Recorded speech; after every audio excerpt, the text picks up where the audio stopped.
On the off chance you're not familiar with hashtags, hashtags are simply a way of categorizing and archiving your posts to make them more searchable and grouping them posts together.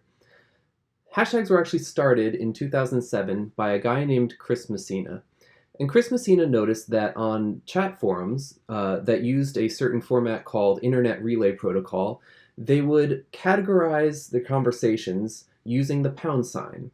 They called it a channel. And so if you wanted to add a comment to a particular channel, you would write your comment and then put pound sign that channel's name.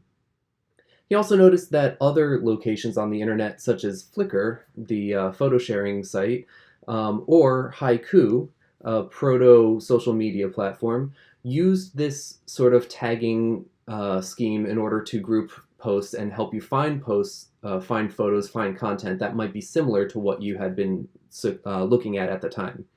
And he had the novel idea that this might be a useful function to have just in general social media usage. And so he posed the idea on Twitter saying, how do you feel about using the pound sign for groups, as in pound barcamp message, the message to follow. And this took off like wildfire, pardon the pun, because in later 2007, the first viral hashtag on Twitter was hashtag San Diego wildfires. Hashtag San Diego fire during the 2007 wildfires. And history has never looked back. We've been hashtagging things ever since. Hashtags are used in this way to group and archive things. This helps you keep track of what you've posted, and it helps other people find related posts to a topic. This is what we've been doing with our weekly tweets, grouping them using those hashtags in order to make all of our tweets kind of cohere into one group. It's also a way of adding context to your post without having to add a whole bunch of extra language. For example, if you just wrote, that dress, people would have no idea what you were talking about. But if you just say, that dress, hashtag Academy Awards, now all of a sudden you've established context, and with a simple hashtag, you've also grouped it in with all of the other posts about the Academy Awards. So it makes a lot more sense for your readers that way. The second thing that hashtags are really useful for is searchability, a way of gaining followers that are targeted to your niche. Especially on Instagram and Twitter, people actually search hashtags in order to find like-minded people to follow or posts that they might be interested in. And by jumping on those bandwagons, you're able to get those followers to look at your content if you might not have been able to reach them otherwise. This extends beyond just social media too. Google searches will actually find some social media posts.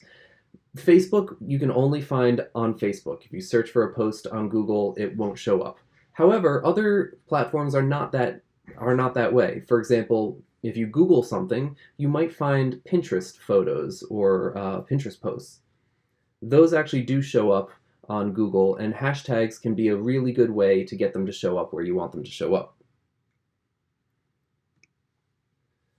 Doing this sort of bandwagon hopping is a really good way to get your discussion more visible. It's a way of jumping on trends and grouping your thoughts in with the zeitgeist, with the moving topics of the day. And of course, there's always good old humor. Hashtags are a really good way to add irony or humor to an otherwise dry post, and especially on platforms like Facebook, where algorithmically hashtags don't do a whole lot for your post. It's just a good way to add some flavor to your posts and get people to chuckle a little, perhaps. Now, you do want to be very careful with how you hashtag, because historically we've seen some really awful hashtag fails. For example, hashtag why I stayed. You had pizza.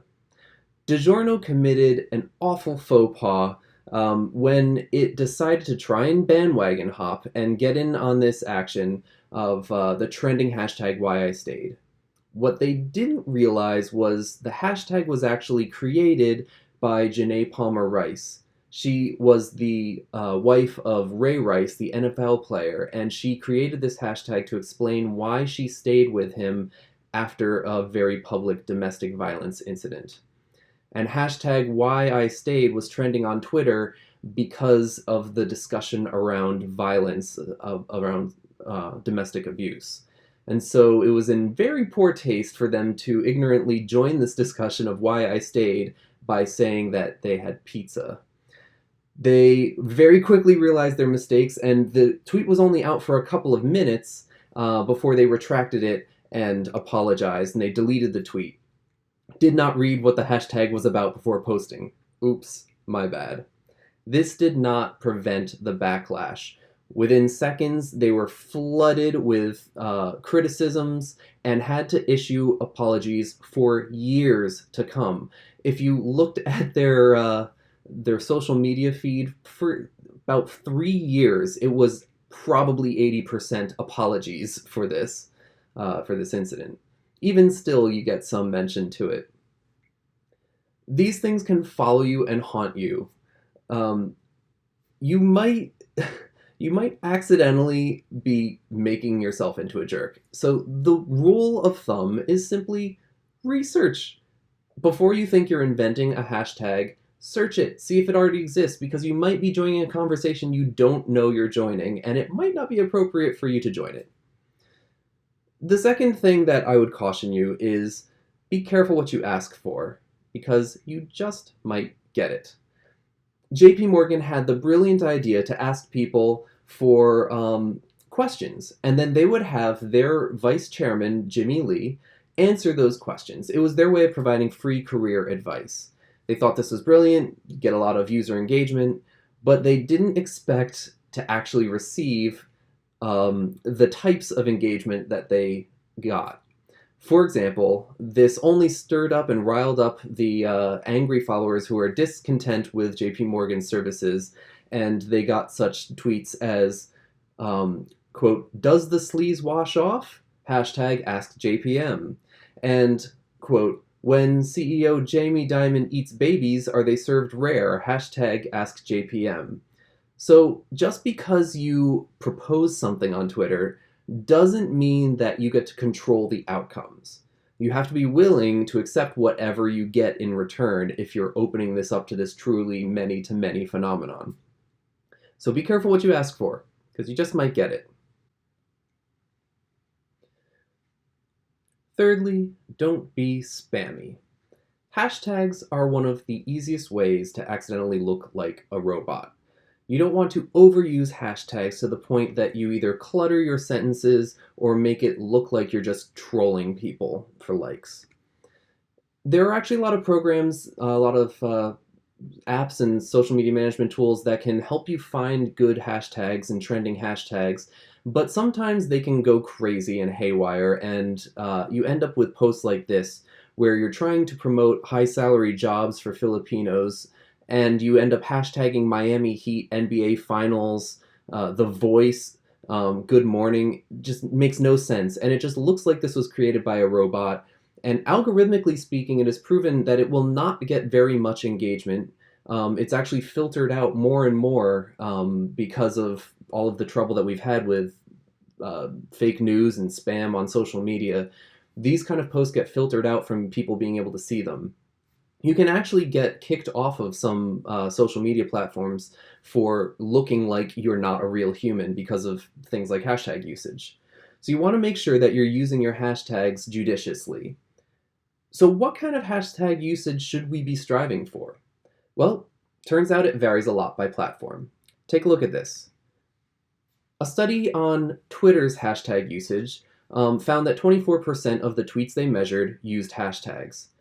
Of those, the ones that had one or two hashtags had 21% more engagement than the ones that used 3, 4, 5, and so on. Meaning that the more you had, the worse you did. One or two was the key, and less was more. However, look over at Instagram. Now you would think it would be the same, considering that you can literally take your post from Instagram and just share it right to Twitter natively from Instagram. And yet, look at this study. It just keeps going up until some weird occurrence at 11 hashtags, you actually get 80% more engagement. Now, I don't know exactly why 11 is the sweet spot. I suspect it has something to do with how much space and how many lines it takes up versus how many things it connects you to. It probably hits some sort of sweet spot there. But for whatever reason, 11 hashtags is the ideal for Instagram.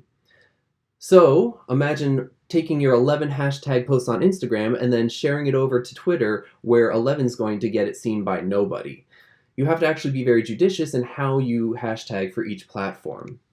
So you can see that Facebook also only benefits from maybe one or two hashtags, because on Facebook, hashtags don't really get searched very often. They also don't really do a whole lot algorithmically for you. There's other systems in place that get you seen more than hashtag usage. Um, but it depends on the platform. So do your research when you are trying to figure out what the best way to post on a platform is. Which platforms actually use these hashtags, and which ones want a lot, and which ones want only one or two. Now, the golden rule here is that you should tag unto others as you would have them tag unto you. If you're going to join hashtag conversations, or if you're going to @mention people, or if you're going to tag people to photos, make sure you're doing it in the way that you would want people done to you. There was a trick for a long time where if you wanted to get your photo seen more, you would just tag a whole slew of people, and then all those people's followers would see your post. And it would boost engagement, but it was also pretty low and dirty and get people mad at you, because then they've got all of this stuff cluttering up their feed when they wanted no part in it. So make sure that you're hashtagging responsibly. Be sensitive to other people's desires and their feeds. So now you have all of the things that you need to be able to hashtag responsibly and hashtag strategically. I'm going to post a link that you can follow that will actually give you some resources for hashtagging strategically if you want to dig more into this. And I hope you are able to have good, successful followings. Good luck.